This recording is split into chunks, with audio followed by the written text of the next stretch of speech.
Immigration is still at the forefront of the Trump administration's agenda. President Trump hosted a group of Republican lawmakers at the White House Tuesday to discuss immigration and a border wall. Here's what the president had to say about funding for the wall.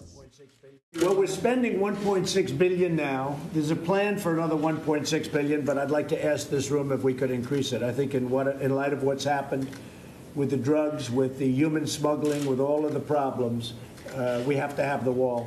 We have to have the wall. You know, in the walls, you have ports of entry. You have ports of entry. That's where people come through.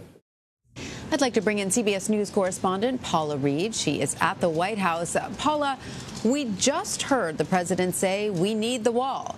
So did anything concrete on funding for the wall come out of this congressional meeting? Not exactly, and this has been an outstanding question for well over a week now as the GOP tries to put forth some sort of comprehensive immigration reform. Now, there were two proposals last week. One is more of a hardline proposal that said it would authorize the funding for the wall, but it was a GOP compromise proposal that would actually give the president the money he needs for this wall.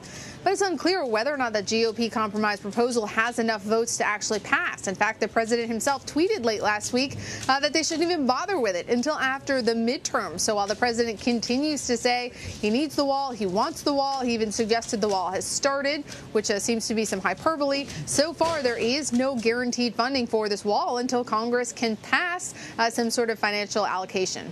And today's meeting was about immigration. I mean, congressional leaders came to the White House to discuss this contentious topic. Did we get any more clarity on what other policies they are pursuing in regards to immigration?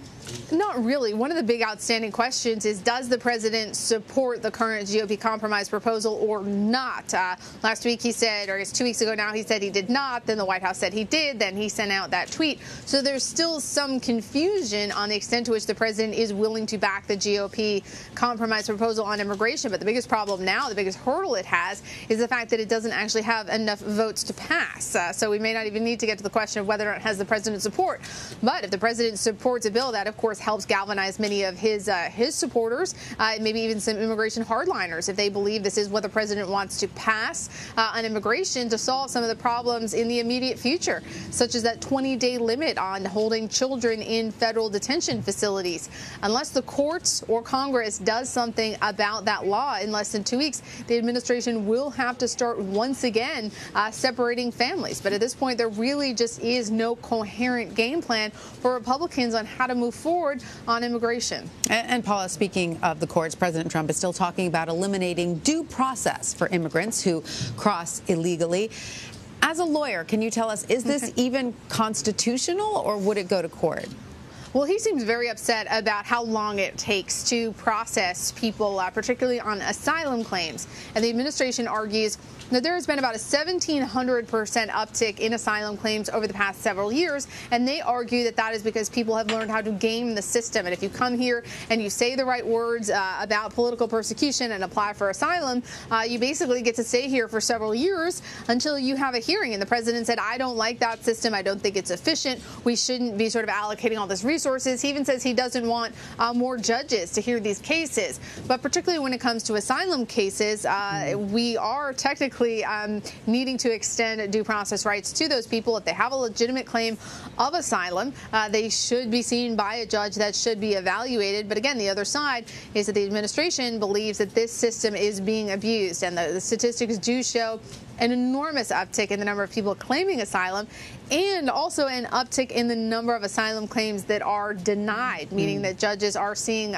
more than they have in the past cases that really don't meet the criteria. So at this point, the president should be extending due process, particularly those seeking asylum. But his administration's point is that people are abusing the system. And Paula, we're hearing a lot of mixed messaging from Trump administration officials about the zero tolerance policy.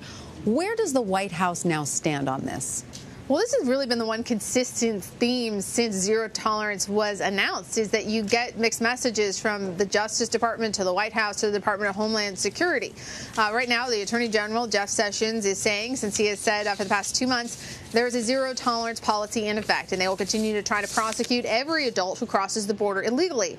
But right now, for the Department of Homeland Security, Customs and Border Protection, they say, look, we don't have enough space for all these people. We are no longer going to refer the people we detain for prosecution. Yesterday, we asked the White House, Sarah Huckabee Sanders, for clarification on what exactly the policy is. If you have a policy in name but not in practice, is that your policy? And she just kicked it over to Congress. She said, look, Congress has to fix this. But ultimately, this was the administration's policy. They put it into effect about 2 months ago. And apparently, they did not really assess the resources they had at their disposal and whether or not they could actually implement this this policy, before going ahead and doing so. It also appears that they did not maybe contemplate the optics of separating families at the borders. And so far, this policy has really been sort of a political mess for the administration. But at the end of the day, even if this policy does not succeed, it does appear that the president's base sees him and supports him on at least trying to implement our border laws. So much that is still unclear, though, both at the White House and on the border. Paula Reed at the White House, thank you for that.